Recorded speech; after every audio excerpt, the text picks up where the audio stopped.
नमस्कार। मैं एडवोकेट नृपेंद्र सिंह आपका स्वागत करता हूं मेरे यूट्यूब चैनल में। भारत एक कृषि प्रधान देश है। इसके बारे में हम शुरुआत से ही सुनते आ रहे हैं और यह बात इसलिए भी सही है क्योंकि भारत संरचनात्मक दृष्टि से गांवों का देश है तथा भारत के करीब 70% लोग किसान हैं। इसके अलावा करीब 60% लोग कृषि या खेती पर प्रत्यक्ष या परोक्ष रूप से निर्भर हैं। आज उन्हीं अन्नदाता या किसान के बारे में मैं आपको बताने जा रहा हूं कि किसी किसान के एक मंडी में क्या अधिकार होते हैं, उन्हें क्या सहायताएं मिलती हैं तथा साथ ही मंडी में कार्य करने वाले पल्लेदारों या मंडी श्रमिकों के भी क्या अधिकार हैं, उन्हें क्या सहायता मिलती है। इसके बारे में इस वीडियो में मैं आपको जानकारी देने जा रहा हूं। तो आइए आगे बढ़ते हैं और जानते हैं मंडी में कार्य करने वाले पल्लेदारों या मंडी श्रमिक के अधिकार और सहायता के बारे में तथा एक किसान के मंडी में क्या अधिकार हैं उनके बारे में। दशकों से किसान अपनी उपज यानी कि मेहनत से उगाई गई फसल को मंडी में बेचते आए हैं, चाहे वह फसल किसी भी मौसम में उगाई गई हो। इसी को ध्यान में रखते हुए राज्य सरकार किसानों को कुछ अधिकार प्रदान करती है, जिसमें कि किसानों तथा मंडी में कार्यरत पल्लेदारों के अधिकारों के बारे में विस्तार से बताया गया है। चूंकि ये ऐसे अधिकार हैं जो कि मूलभूत आवश्यकता की श्रेणी में आते हैं, इसलिए हर राज्य में लगभग ये समान रूप से पाए जाते हैं। इस अधिकार पत्र के प्रमुख उद्देश्य निम्न है। पहला, किसानों को उपज या फसल का उचित मूल्य दिलाना।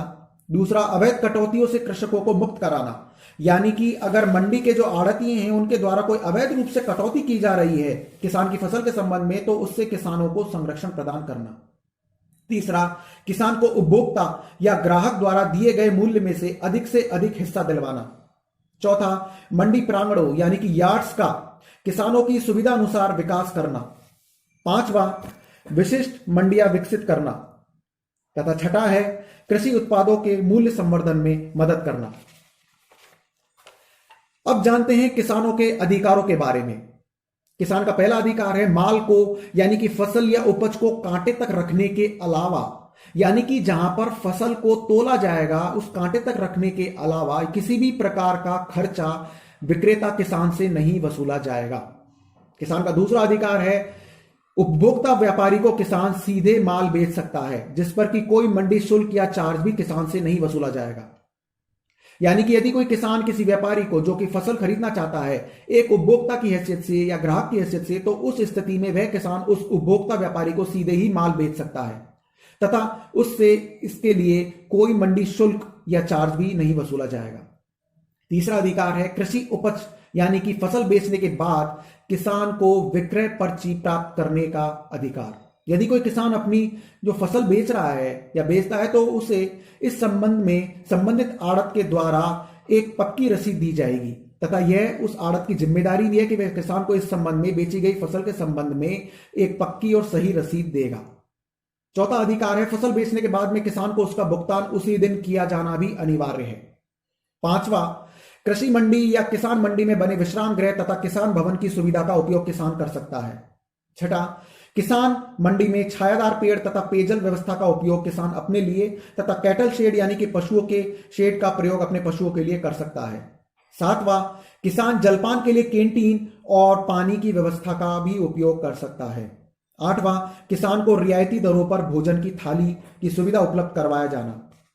तथा नवा अधिकार है किसान या कोई खेतीहर मजदूर को उसे दुर्घटना सहायता राशि मंडी में कार्य करते समय या अगले दिन तक लौटते समय भी दुर्घटना होने पर देय होगी।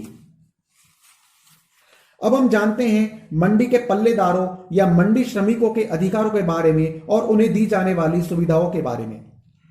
मंडी में पट्टाधारी पल्लेदारों को निम्न सुविधाएं दी जाती हैं। पहले जानते हैं प्रसूति सहायता के बारे में, यानी कि मैटरनिटी हेल्प के बारे में। इसके अंतर्गत किसी भी महिला पल्लेदार को अधिकतम 2 प्रसूतियों या मैटरनिटी के लिए दैनिक मजदूरी के हिसाब से 45 दिन की सहायता राशि दी जाएगी तथा पुरुष पल्लेदार को पिता बनने पर 15 दिन की मजदूरी की सहायता दी जाएगी। दूसरी सहायता है विवाह के लिए महिला पल्लेदार को स्वयं के विवाह अथवा 2 पुत्रियों के विवाह तक 20,000 रुपए की प्रति विवाह की सहायता उपलब्ध कराई जाना। तीसरी सहायता है पल्लेदार के मेधावी बच्चों को प्रथम श्रेणी अंक प्राप्त करने पर 2 से 6,000 रुपए प्रति छात्र की सहायता उपलब्ध करवाई जाना। चौथी सहायता है पल्लेदार को या मंडी श्रमिक को गंभीर बीमारी की दशा में 20,000 रुपए तक की आर्थिक सहायता उपलब्ध करवाया जाना।